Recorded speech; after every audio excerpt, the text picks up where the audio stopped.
Hello, I'm Anupama Bijur and welcome to another episode of the Strobe Light Show. I head marketing at PeakAlpha, but for many years I was a journalist, and I know that there are three topics that are of interest to people, and no matter how much you write about it, they are always hungry for more. They are health, wealth, and relationships. Today we are going to be discussing about health. What to eat, how much to eat, do you need exercise at all, how can we sleep better, and how can we lead a disease-free life? All these questions will be answered by our next guest and customer from the PeakAlpha family. Please join me in welcoming Deepa Kannan. Hi Deepa, welcome to our show. Thank you for inviting us to your lovely home. Pleasure to be here and pleasure to have you here, and as you can see, someone's happy to be with us. Yes, we're going to be seeing Happy, Moana and Hunter coming in and going out of the frame, so please enjoy them. But today we're going to talk about something called functional nutrition. I can see that you're glowing, your hair's looking lovely. If this is what functional nutrition does to you, then sign me up already. But tell us, what is functional nutrition? Actually, the term is Allied Functional Medicine Practitioner. So if we were to look at what does functional medicine do, we're looking at how does it look at what's happening in individual from a perspective of root causes rather than palliative fixing. And if from different viewpoints, what are we deficient in? And this doesn't necessarily mean deficiency of nutrients. We might be deficient in calmness in our life. We might be deficient in sleep. So what are all the factors that are making us predisposed towards something? Understanding your body constitution, understanding the present state of imbalance, and this can be different based upon age, sex, season. So we are looking at what do we need today, what do we need tomorrow. So a keto diet may not be perfect for you. It may also not be perfect for you today, but it might be perfect for you tomorrow. So how do we understand this unique blueprint of a person? And that is what is functional medicine in a very quick bite. So when a person comes to you, do you call them a patient? Do you call them a client? When we say patient, we're already saying there's a Labeling problem, them as right? yeah, A label, a diagnosis. You're not that. Right, okay. So when a client comes to you, what is the process that you go through? Like if I go to a modern science doctor, he's going to ask me what my symptoms are, he's going to do the blood reports, etc. So what is the process you follow? First of all, I think a big difference lies is that if there is somebody who comes saying, I have hypothyroidism, quote unquote, or I have pain, so we don't want to label. If you and I have the same condition, there might be 20 different root causes which are making you have that condition and 20 different for me. So we don't want to look through the lens of symptoms or conditions. So we look at prompting people as to what are the pain points. So what are the symptoms in a GI system? What are the symptoms when you look at inflammation? What are the symptoms in terms of hormones? So when we look at labs, it's an art where we are capturing preventive markers. So the range becomes very narrow. So I'll tell you, Anupama, you're looking as if you're heading towards this, or this. And the reason you're heading in this direction is because of X, Y, Z.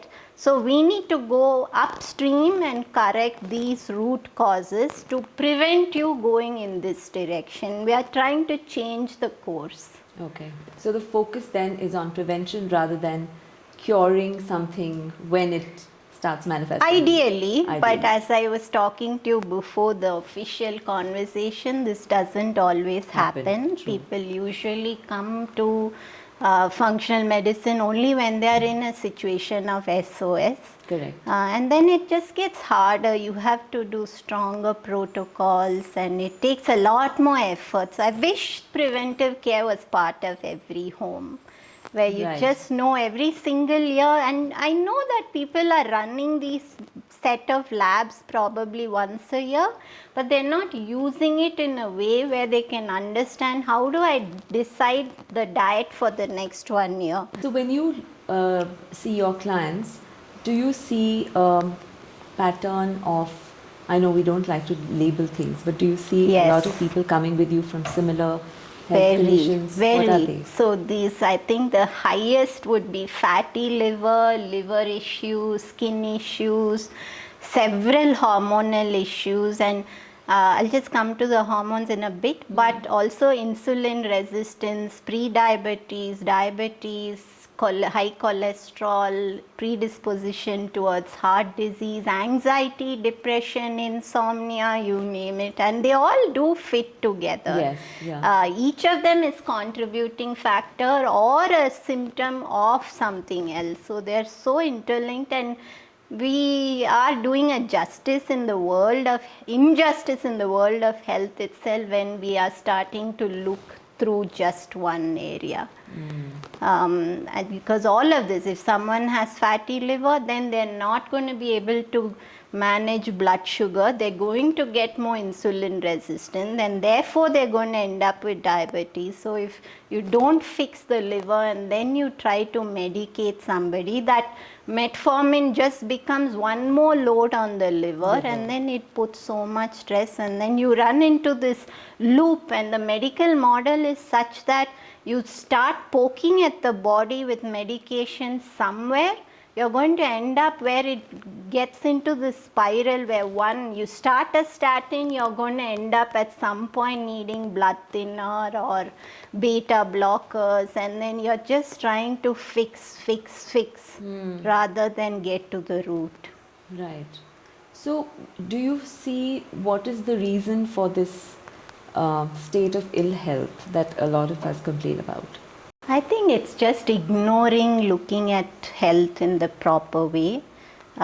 Stress is a big part of it. When we are put into a severely stressful mode, we then start to look at breathing practices, mindfulness practices, meditation. At that point, our cortisol is pumped up so much, our adrenaline is just flooding our body. And at that point, we really can't calm down. We can't shift from sympathetic to parasympathetic. We need to be having these practices as part of life. I think even children should be made to have mindfulness in school, yoga, nidra, breathing. Improper sleeping rhythms where we're going to bed at 1 in the morning. We are meant to be in sync with the earth's diurnal rhythm of light and dark. Everything in our body is linked to diurnal rhythms of light and dark. So it's not whether we are getting 9 hours of sleep. Are we sleeping when it's dark? Are we waking when it's light? Are we in sync with the earth? And this plays a key role because the liver is programmed to detoxify in the dark. The endocrine system, thyroid is linked to how cortisol is released in the morning. So we want to be in sync with the earth. And how is our diet? And is the diet something we are adopting every day? It's changing. Today ghee is bad, tomorrow keto, day after it's a low fat diet. So are we constantly shifting based on what is popular? Or are we looking at what is working for us? So then diets like financial plans have to be customized. Yes, absolutely. So Deepa, tell us what got you interested in functional nutrition medicine. and medicine, yeah. My son. Okay. My son has adrenal disorder. He's a Okay. steroid dependent child, so he doesn't produce cortisol, aldosterone. So they can die in any number of situations. Okay. So in the first year of his life, almost every third day we were running in the middle of the night to the emergency room.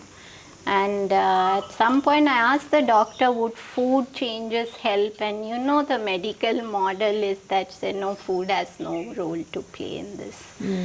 But I just felt intuitively that this is the way it is, and that's what got me into the field of nutrition. And then my discovery of functional medicine, I think, was pure fortitude. It's one of those things that just those magical coincidences where it lands up, and trying to apply that on him helped to, he's been hospital free for about 4-5 years.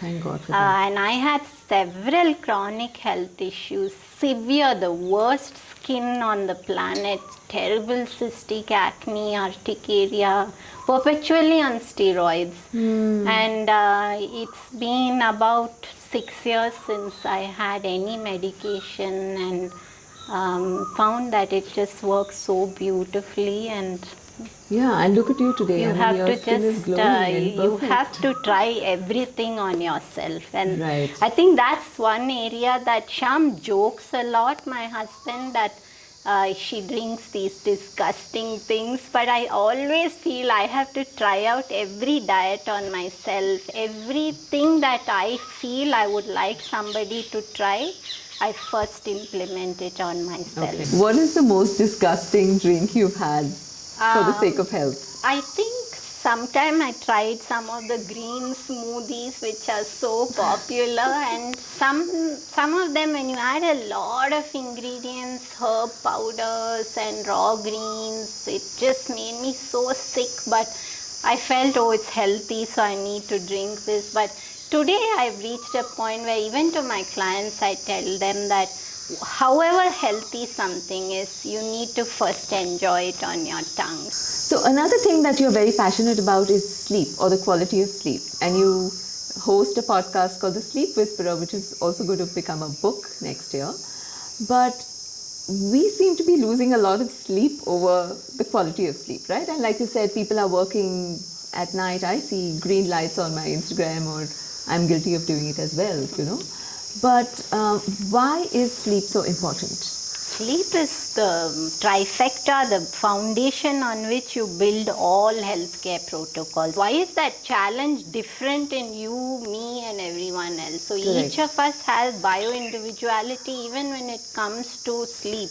And I usually say sleep is bio-individual and bi-directional, which means that you need sleep to help support a varied number of symptoms and conditions, and those conditions themselves can prevent proper sleep. So it's kind of a vicious cycle. Where do you begin? And it's definitely unique for each of us. Without sleep, our immune system is not in a state where we can bring inflammation down. It's where the deepest repair happens. Growth hormone is released in huge amounts in our sleep, and that is what is helping us to repair everything. And the liver is in a state of detoxification from 10 p.m. to 2 a.m. And that's the time that you need to be in deep sleep if you want the liver to detoxify via all the different pathways. And there are several detox pathways of the liver. So we need, without sleep, whatever else we are doing, if we could be popping the most expensive supplements, all we are doing is creating expensive elimination. Deepa, you said sleep is one of the three important things towards a healthy life. What are the other two? Healthy elimination and blood sugar balance. And when we say blood sugar, it's not about just I'm not a diabetic. And almost all of us have blood sugar imbalance, which can show up as mood fluctuations, headache, getting hangry, if we miss the meal, having poor sleep, bad skin, a host of symptoms. And most often it's missing, especially on Indian diets, because when we remove components of a meal in a traditional Indian diet, let's say we take a Malayali sadhya, it's so balanced. It's got lentils, rice, veggies, fats, but then if we cut it down and then we are having an Indian meal which is just rice, rasam and a vegetable, that doesn't allow you to balance blood sugar. If we have dosa and tomato chutney, that doesn't allow us to balance blood sugar. And the I think the most common thing I see among clients, Anupama, is that blood sugar balance is just completely all over the place. And that's why in just a few changes and trying to regulate that blood sugar, suddenly they'll say that no, my energy is fine, even if there's hypothyroidism. Right, and it's such a simple thing, but we need to be looking at our plate. Where is the protein? Where is the fat? Where is the fiber? It's not a carb predominant meal. Neither is it anti-carb, anti-grain. It's just about balance. Yeah. So, coming back to sleep and the quality of sleep, why is it that we are having such a difficult time sleeping? Okay. My book is all about how we have 10 different root causes, and it's based on an Eastern tradition of the senses. But most often it is we are subjecting our senses to either the wrong form of stimulation or excess stimulation at the wrong time. And just taking in things through our senses, which is causing our mind to always be in a state of hyper alert. We're never able to wind down, we're never able to just relax. And I was guilty of this as well, that even today, if I don't turn off my phone, my mails, my messages and everything by 5 p.m., if I get that one stimuli of an email, that's it, my sleep is ruined the whole night. I need to be disconnected by 5 so that I give my body a couple of hours to say, okay, you're safe. No one's after you. No one's needing your response. You are free to just let go and relax and fall asleep. So I think if we are subjecting our eyes to lot of light and lot of stimulation, where and typically what happens on a phone, we look at our phone and we are scrolling so fast, and in Ayurveda, Vata is quality is movement, and Vata gets deranged when the eyes are moving very fast. So if we do anything where the eyes are shooting all over the place, we are causing Vata imbalance, which in science is nervous system dysregulation. And Vata imbalance is the predominant cause of poor sleep.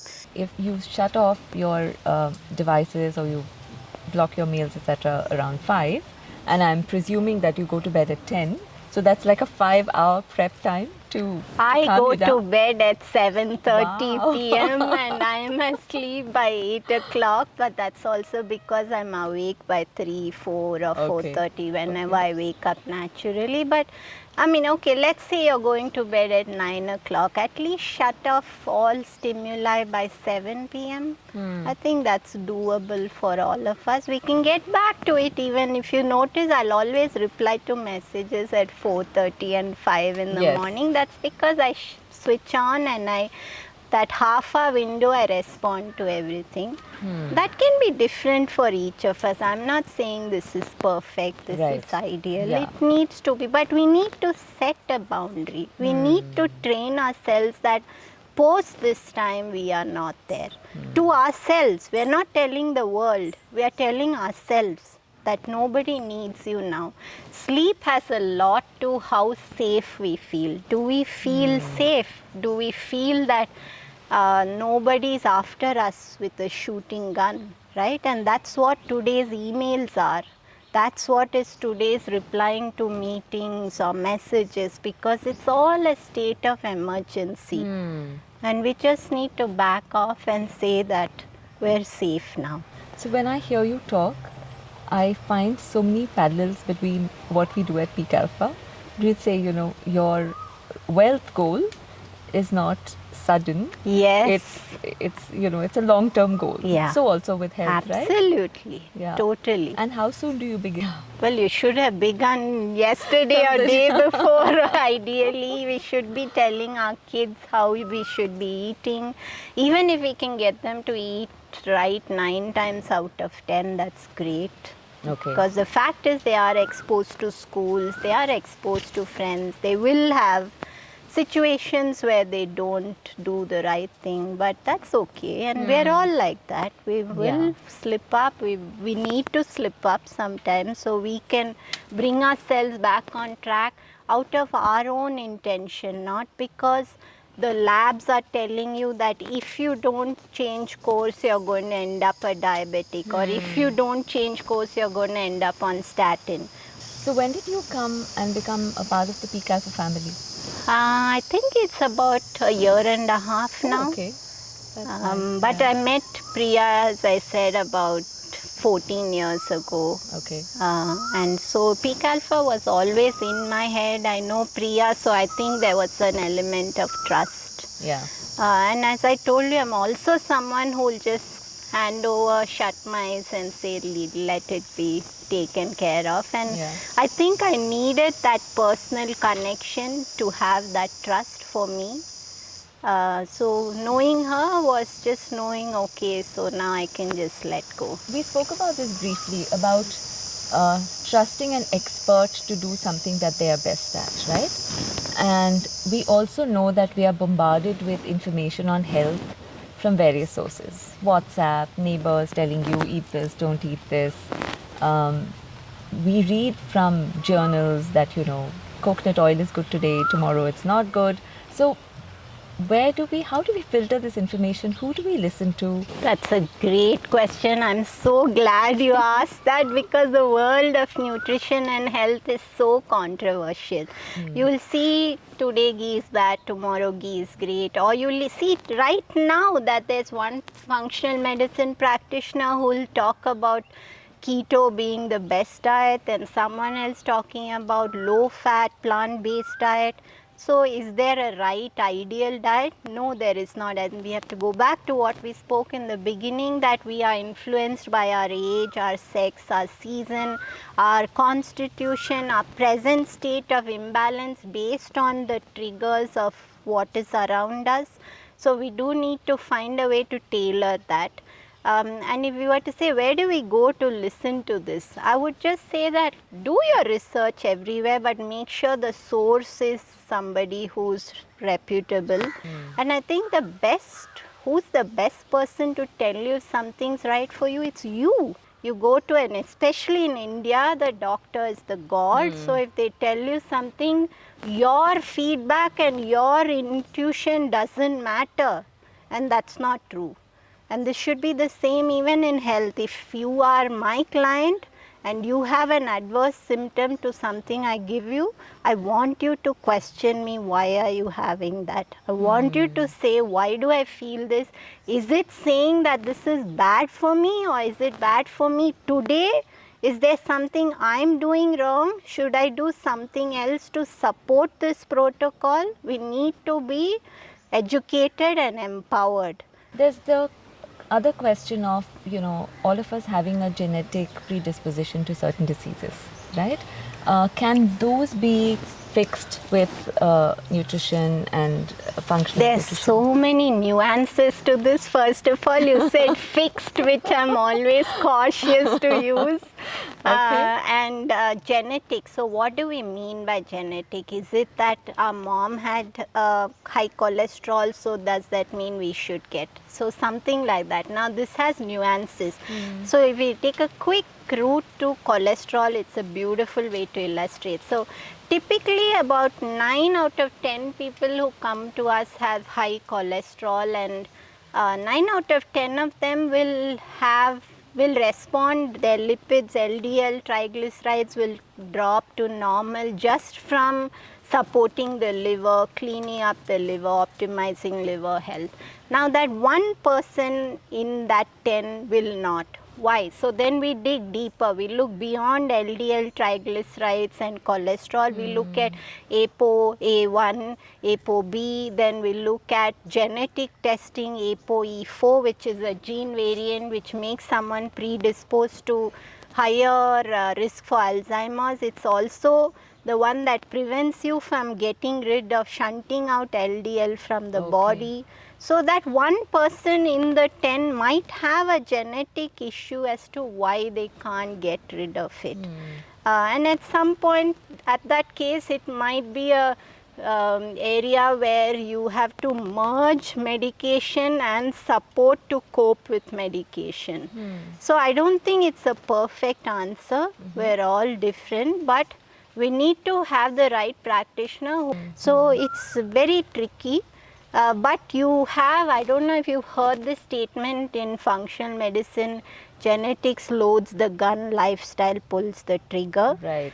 Not all the time. There are people who genuinely do have predisposition towards something, but I think that needs to be investigated by someone who's qualified to do so. There is a tall order when it comes to living a healthy life. 10,000 steps, 8 glasses of water, exercise, high fiber, low grain, low carb, all of that, right? Um, and then I was just telling you, people say you must have your meal by 7 o'clock. I'm sitting in traffic trying to get home. So this is modern life, right? We don't Yes. lead ideal lives. So how do we make sure that we keep healthy and do all of these good things? Sometimes it's just not possible. And first of all, that was such an insightful question, because we spoke about Vata and the to-do list. We don't want our health journey to be Vata aggravating, where we want to keep ticking things off a to-do list. Right? I mean, we should not beat ourselves up. We should not begin by taking on 100 protocols for ourselves. We should be only making one small change maybe every 2-3 weeks. Okay, let's just begin by going to bed by 9 o'clock. Once we set that, then let's just look at ensuring that we have enough protein at all our meals. We shouldn't be looking at perfection. We should be looking at, this is a healing journey. What can we do? We don't want to cause ourselves stress through this process. And that's where it begins, because I think also a lot of times that when somebody has a label of a condition, then when they do the research, what is being written in articles or podcasts is that you have to have 20 supplements for this condition. You have to have the paleo diet to support hypothyroidism. Now, we don't know what is the paleo diet. Can it be adapted to an Indian diet? Probably not. So, first of all, not trying to box ourselves into a diet that's somewhere in the West. Why can't we adapt the Indian diet to be better? Why can't we just improve the Indian diet to see that? But it is a truth that India is very high in diabetes and heart disease. There is obviously something wrong with the diet out there, because there are too many people with insulin resistance, pre-diabetes. So we have to look at taking the best out of India and seeing how do we improve that tenfold. We don't need to be saying the Indian diet is horrible. We need to say, let's improve that. And I think more than anything, we need to look at how can we down regulate the dial on our stress. Be it just 10 minutes of taking a pause during the day, or shutting off the phone at 5 p.m. Something which helps us to let go of our stress. Begin wherever you can. It doesn't have to be ideal. Just every little thing that you do is going to move you towards better health. Right. Thank you. That's very reassuring. Thanks, Deepa, so much for giving us a really kind prescription, I should say, to healing ourselves and to, attaining our wish for a disease-free life. Thank you so you. much. We hope this conversation has inspired you to begin your journey towards good health. As the old proverb goes, health is wealth. At Peak Alpha, we also believe that your wealth must be healthy. As you heard Deepa say, health is a long-term goal. So is wealth. There are no shortcuts. And we hope that this episode will inspire you to stay healthy and wealthy and wise. We are leaving you with all the links to Deepa Kannan's pages, her social media handles and contact information. We're also leaving you with our contact information. If you have questions on wealth management, give us a shout, drop us an email, call us. Also check out our social media channels. Until we see you next time, goodbye and stay well, and don't forget to share this video with your friends who are interested in health and nutrition. Bye-bye.